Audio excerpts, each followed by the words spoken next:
इनका हुनर सितारों से भी तेज टिमटिमाता है। इनका हौसला अच्छे अच्छों का दिल दहलाता है। ये इंडिया के कुछ ऐसे जाबाज हैं गुरु, जिनकी कहानियों का सफर कहलाता है OMG।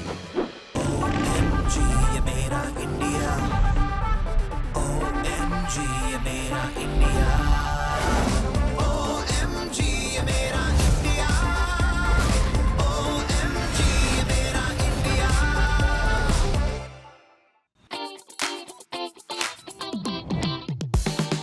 मुंबई एक ऐसा शहर जिसे पारसीज, बेने इजराइलीज, गुजरातीज, मराठीज, क्रिश्चियंस, बोले तो हर तरह की अलग अलग कम्युनिटी ने इसे मिलकर बना दिया है एकदम शाकाहार। लेकिन आपको पता है, मुंबई की इन ऊंची ऊंची बिल्डिंग्स के बीच में एक ऐसी दुनिया बसी है जिसमें मुंबई की 200 साल पुरानी झलक नजर आती है। यह है कोटाची वाड़ी, और ये मुंबई की पहली हेरिटेज साइट्स में से एक है। तो चलिए शुरू करते हैं OMG का ये तूफानी सफर, जिस पे टिकी है सबकी नजर। OMG ये मेरा इंडिया।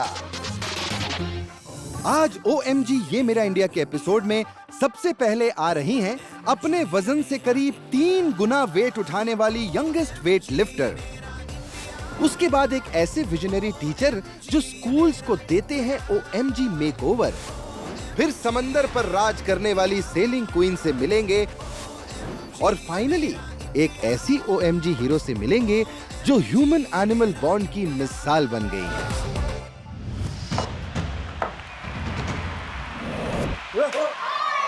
नहीं, एक और मुझे टर्न मिलेगा, पहली बार आया हूं मैं।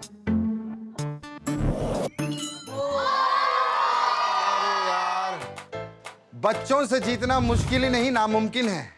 एक ये बच्चे हैं जिन्होंने मुझे हरा दिया, और एक वो बच्ची है जो इंडिया का नाम पूरी दुनिया में रोशन कर रही है।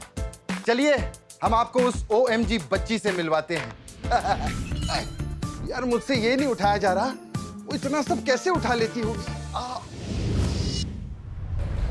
दो मुश्तंडे एक साथ, ये कहानी तो पावर पैक्ड होने वाली है गुरु।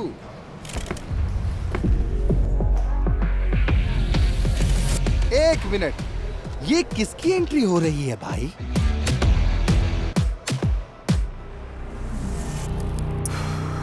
उत्तरी, इतनी सी बच्ची और इतने भारी भरकम वेट्स, इतनी आसानी से कैसे लिफ्ट हो रहे हैं भाई? ये है महज 8 साल की रिकॉर्ड तोड़ू चैंपियन, इंडिया की यंगेस्ट वेट लिफ्टर। और इनसे मिलने मैं आ पहुंचा हूं Panchkula, Haryana. Hi, I am Arshia Goswami. I am India's youngest and strongest girl in powerlifting and weightlifting. सिर्फ 6 साल की उम्र में 22 किलो वेट वाली अर्शिया ने अपने वजन से डबल वेट उठाकर अपने नाम कर लिया इंडिया बुक ऑफ रिकॉर्ड।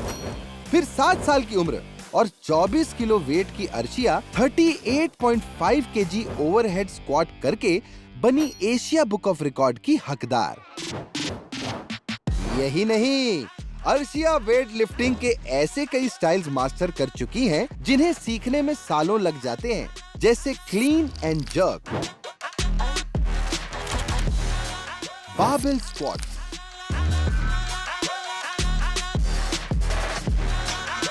और सबसे मुश्किल टेक्निक्स में से एक स्नैच। और भैया इस छुटकू वेट लिफ्टर के नाम है सिर्फ 30 सेकेंड्स में 17 क्लीन एंड जर्क्स करने का गिनेस वर्ल्ड रिकॉर्ड।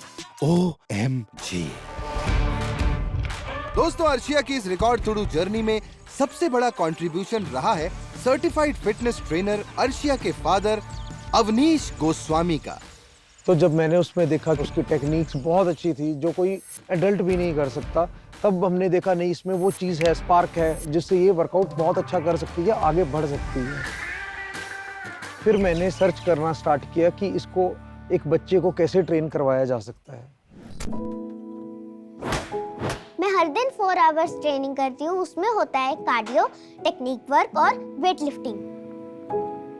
और मुझे रेस्ट करना तो बिल्कुल पसंद नहीं। आप लोग सोच रहे होंगे कि छोटे से बच्चे के लिए ऐसा कुछ अटेम्प्ट करना रिस्की तो नहीं है, तो मैं आपको बता दूं कि अमेरिकन एकेडमी ऑफ पीडियाट्रिक्स की एक रिपोर्ट के मुताबिक अगर रेजिस्टेंस ट्रेनिंग प्रोग्राम्स को सही तरह डिजाइन किया जाए तो बच्चों की हेल्थ और ग्रोथ पर इसका कोई नेगेटिव इफेक्ट नहीं होता है। सिर्फ ट्रेनिंग ही नहीं, अखरोट, बादाम और अंडों के साथ साथ इनकी फौलादी रगों में दौड़ रहा है हरियाणा का शुद्ध देसी घी, दूध, दही और मक्खन। और आज अपनी स्पेशल डाइट खाकर अर्शिया OMG पर कुछ ऐसा अटेम्प्ट करने वाली है जो इन्होंने आज तक नहीं किया है। 62 kgs डेडलिफ्ट, एक रिकॉर्ड ब्रेकिंग चैलेंज। अर्शिया ने कदम बढ़ाया, वेट्स किए अटैच, स्ट्रैप्स कस गए हैं, पकड़ बन गई है, सांस भरी, ये ली स्टार्ट पोजीशन और हुत्तरी। I cannot believe this! सिर्फ 22 किलो की अर्शिया ने अपने वेट से करीब 3 गुना वजन उठा लिया। अर्शिया भले ही आज अपने एक्स्ट्रा ऑर्डिनरी स्किल से हम सबको चौंका रही हैं, लेकिन यहाँ तक पहुँचने के लिए इन्होंने बैटल किए हैं कई चैलेंजेस। ये इतना बड़ा मिथ है कि लोग बोलते हैं कि इससे हाइट रुकती है और लड़की होने की वजह से तो ये बिल्कुल भी पॉसिबल नहीं है। मुझे बहुत ट्रोल किया गया, लेकिन मैं और अर्शिया इस चीज़ पे कभी रुके नहीं क्योंकि अर्शिया का बहुत ज़्यादा इंटरेस्ट था ये करने में। वाकई इनके अनस्टॉपेबल नेचर ने इन्हें बनाया है a true inspiration for young champions. मुझे एक दिन ओलंपिक्स में इंडिया के लिए गोल्ड मेडल लाना है। इतनी छोटी उम्र में वेट लिफ्टिंग में मास्टरी करके अर्शिया ने जिस डेडिकेशन से ये मुकाम हासिल किया है उसके लिए OMG करता है इन्हें सलाम।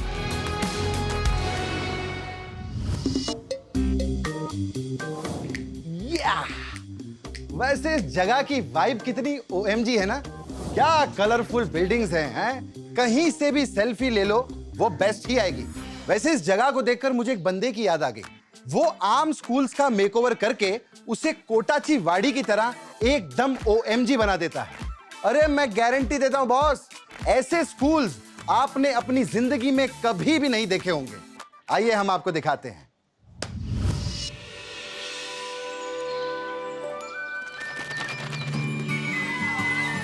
सुबह सुबह स्कूल जाने की इतनी एक्साइटमेंट, क्या माजरा है भैया? मैं तो शिप में जा रहा हूँ।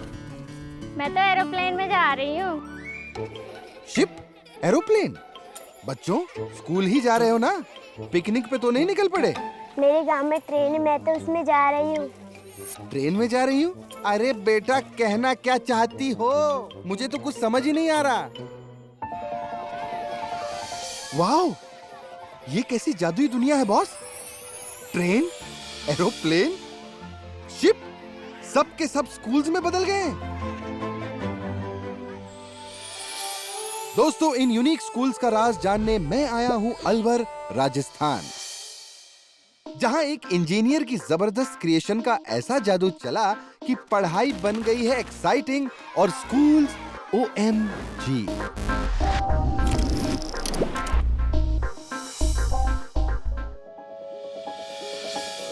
कुछ टाइम पहले तक अलवर के ज्यादातर बच्चे स्कूल जाने से कतराते थे। यहाँ स्कूल्स में पढ़ने वाले बच्चों की गिनती लगातार कम हो रही थी। फिर एंट्री हुई राजेश जी की। इन्होंने लो अटेंडेंस की प्रॉब्लम को चैलेंज की तरह लिया और ढूंढ निकाला एक OMG सॉल्यूशन। 2016 में मुझे एक आइडिया आया कि अलवर ज़िले के रूरल में बच्चों ने ज़्यादातर ट्रेन नहीं देखी है, तो क्यों ना एक स्कूल ट्रेन की तरह से बनाया जाए। सर जी, आप तो अलवर के पाइड पाइपर निकले, अमेजिंग स्कूल्स बनाते गए और बच्चे पीछे पीछे आते गए। लेकिन बॉस, नॉर्मल स्कूल्स के मुकाबले ऐसे अतरंगी स्ट्रक्चर्स को कंस्ट्रक्ट करना कहीं ज्यादा चैलेंजिंग होता है, क्योंकि इन्हें डिजाइन करते हुए बिल्डिंग का बैलेंस, वेट बेयरिंग कैपेसिटी और बच्चों की सेफ्टी जैसी चीजों का खास ध्यान रखना पड़ता है। यही नहीं, इन OMG स्कूल्स के लिए राजेश जी ऐसी थीम्स चुनते हैं जो बच्चों को अट्रैक्ट कर पाएं, जैसे कि ये एरोप्लेन। एरोप्लेन में कितनी खिड़कियां कितनी कितनी दूरी पे आएंगी बच्चों को उतरने के लिए, क्योंकि ये 7 फीट हाइट पे, तो उतरने के लिए सीढ़ियां किस तरह से होंगी, मजबूती का हमने सबसे ज्यादा ध्यान दिया। पता है, जब इस स्कूल में पढ़ाई टेक ऑफ करती है तो 30 बच्चे एक साथ पढ़ पाते हैं। बच्चे बहुत उत्सुक रहते हैं इसे देखने में। जब बैठते हैं तो उन्हें असली एरोप्लेन में बैठने की अनुभूति होती है। और यहाँ जो बाहर के लोग आते हैं, जैसे गांव वालों के कोई अतिथि आते हैं, तो यहाँ देखने जरूर आते हैं वो। इसी तरह इंडियन रेलवे से इंस्पायर्ड ट्रेन स्कूल में बनाए गए हैं 5 कोचेस, जो इसके 5 क्लासरूम्स हैं। जब ये ट्रेन बनी तब से नामांकन 1 साल के अंदर 156 से लेकर 283 तक बढ़ाई। तो उसका सबसे मेन जो कारण था वो इस ट्रेन शेप का अट्रैक्शन ही था। और ये देखो गुरु, इस 2 स्टोरी क्रूज शिप स्कूल में एक रियल शिप जैसी छोटी छोटी विंडोज हैं। नीचे क्लासरूम है तो ऊपर है एक्टिविटी रूम। पहले इतने बच्चे इतने नहीं ठहरते थे, लेकिन शिप बनने के बाद में बच्चों में पढ़ने की रुचि हो गई है। वो बहुत ही अच्छा है और दिनों दिन वृद्धि होती जा रही है इसमें। और ये जनाब यही नहीं रुके, इन्होंने 64 स्कूल्स में कंस्ट्रक्ट किए रेन वाटर हार्वेस्टिंग टैंक और रिचार्ज वेल सिस्टम्स, जो करीब 1 करोड़ 37 लाख लीटर पानी स्टोर कर लेते हैं। That's truly OMG। किसी ने सही कहा है, आइडिया में हो दम तो दुनिया बदल सकते हैं हम। राजेश जी के यूनिक स्कूल्स गांव के इन बच्चों को एजुकेट करके उन्हें एक नई पहचान दे रहे हैं और इंडिया के फ्यूचर को OMG बनाने के लिए इन्हें आज से ही तैयार कर रहे हैं। राजेश जी, आपकी आउट ऑफ द बॉक्स सोच को OMG सलाम करता है।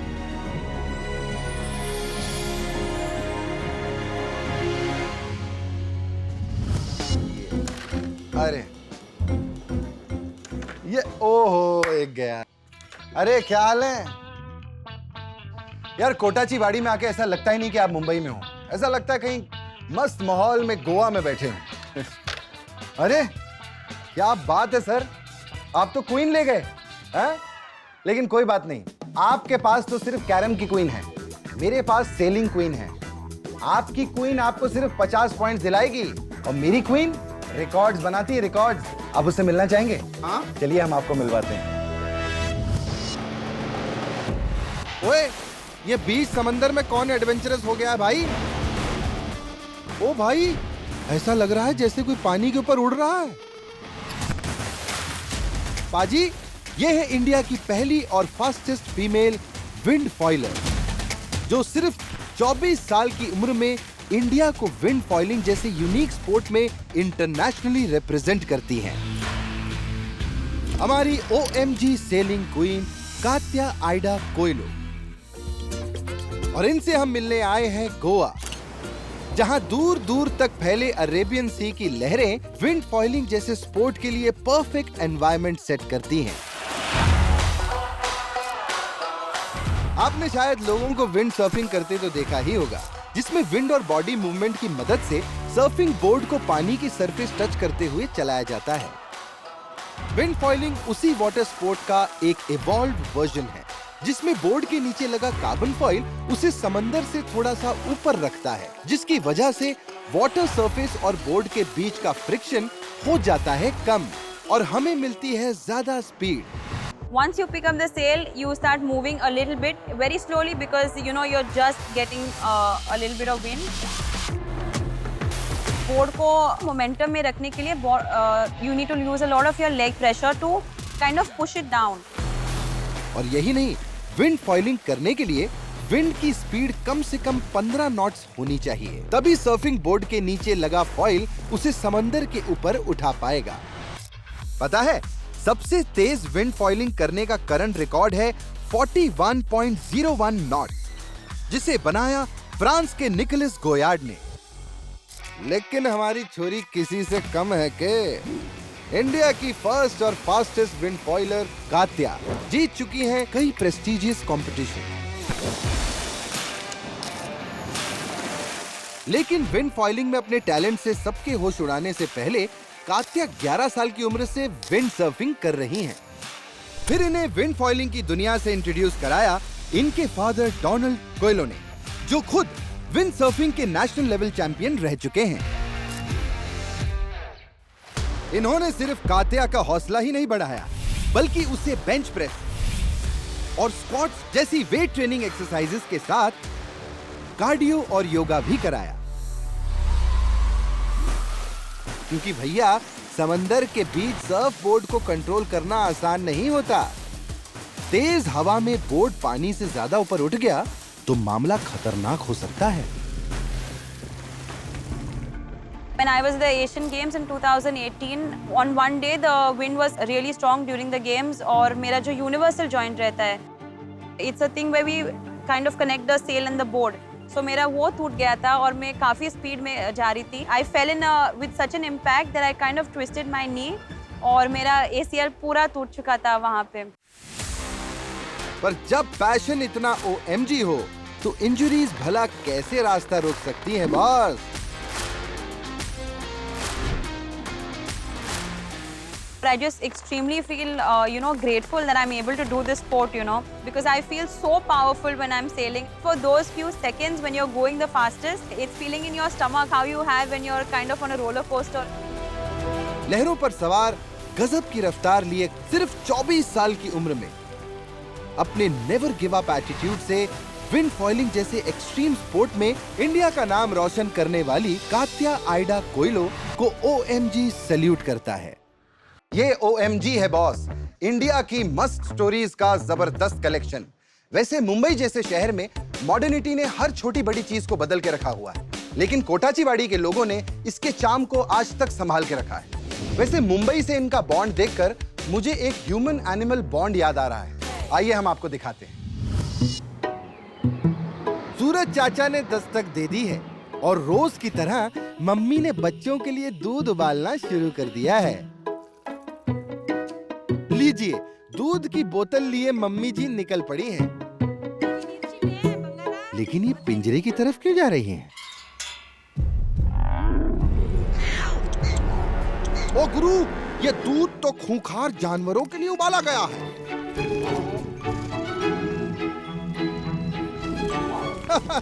जी हाँ पाजी, क्योंकि हम आए हैं बेंगलोर के बन्नरघट्टा बायोलॉजिकल पार्क में।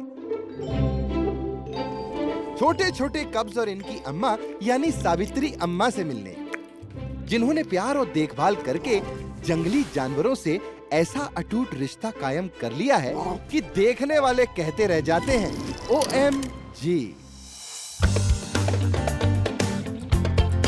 दोस्तों, ये बायोलॉजिकल पार्क 65,000 एकड़ से ज्यादा में फैले बन्नरघट्टा नेशनल पार्क का हिस्सा है। यहाँ के जू हॉस्पिटल में घायल जानवरों के अलावा ऐसे जानवरों को भी लाया जाता है जो अपने झुंड से बिछड़ गए थे, और इन्हें जरूरी ट्रीटमेंट देने के साथ साथ रहने के लिए शेल्टर भी दिया जाता है। वैसे तो इस हॉस्पिटल में 7 केयरटेकर्स हैं, लेकिन सावित्री अम्मा और यहाँ के जानवरों का बॉन्ड सबसे स्पेशल है। सावित्री अम्मा यहाँ पिछले 22 सालों से काम कर रही हैं और अब तक कई एनिमल कब्स को अपने बच्चों की तरह पाल चुकी हैं, जिसमें शामिल हैं 50 से ज्यादा लेपर्ड कब्स, 15 लायन कब्स और 7 टाइगर कब्स। OMG। लोग मुझसे पूछते हैं अगर मैं इन एनिमल्स से डरती हूँ, पर ऐसी कोई बात नहीं है।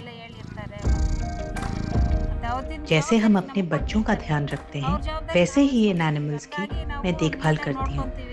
ये मेरे बच्चे जैसे ही तो हैं।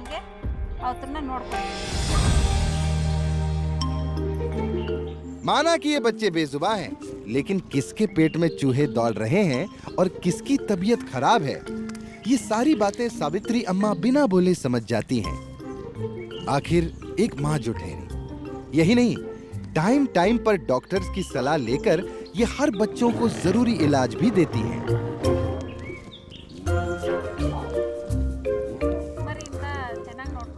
छह महीने से 1 साल तक हम कब्स का ख्याल रखते हैं और 3 महीने बाद हम उन्हें अपने आप खेलने देते हैं।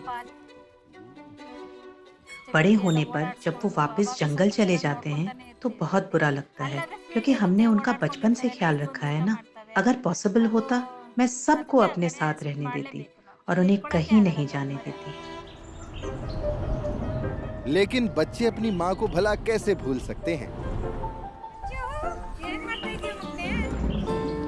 सालों बाद भी कब्ज सावित्री अम्मा की एक आवाज पर दौड़े चले आते हैं। चाहे जितने भी साल निकल जाएं, 15 साल बाद भी अगर मैं जाकर उनका नाम लेती हूँ ना, तो वो भागे भागे मेरे पास आ जाते हैं और खेलते हैं। उनको सब समझ में आता है, मुझे याद रखते हैं और प्यार भी करते हैं। एक और मजेदार बात बताऊं, जैसे हर घर में फैमिली एल्बम होती है ना, वैसे ही सावित्री अम्मा ने भी अपने सारे बच्चों की फोटोग्राफ्स एक एल्बम में सजाकर यादों का पिटारा बनाया हुआ है, जिसके सहारे ये इन बच्चों के साथ बिताए पलों को फिर से जी लेती हैं।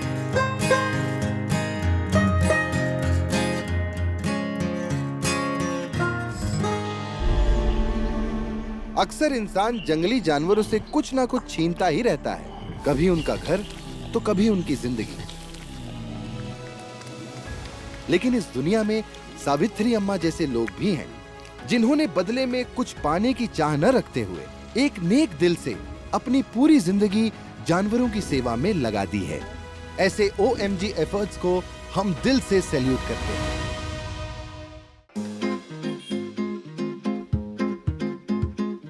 ये OMG है बॉस।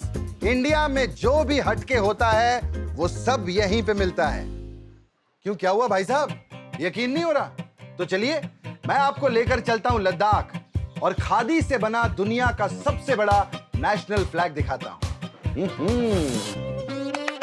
225 फीट लंबा, 150 फुट चौड़ा और वजन करीब 1400 किलो। ये है खादी से बना दुनिया का सबसे बड़ा नेशनल फ्लैग, OMG। आज का दिन बहुत OMG था बॉस। आज खादी से बना दुनिया का सबसे बड़ा फ्लैग भी देख लिया और यहाँ कोटाचीवाड़ी में मुंबई का स्वैग भी देख लिया। अब मैं चलता हूँ, ऐसी ही अमेजिंग स्टोरीज लेकर मैं फिर से लौटूंगा। तब तक के लिए आप लोग देखते रहिए OMG, ये मेरा इंडिया। हुनर की कहानियों का ऐसा पिटारा जिसमें है देश की खुशबू और जोश ढेर सारा। See you guys!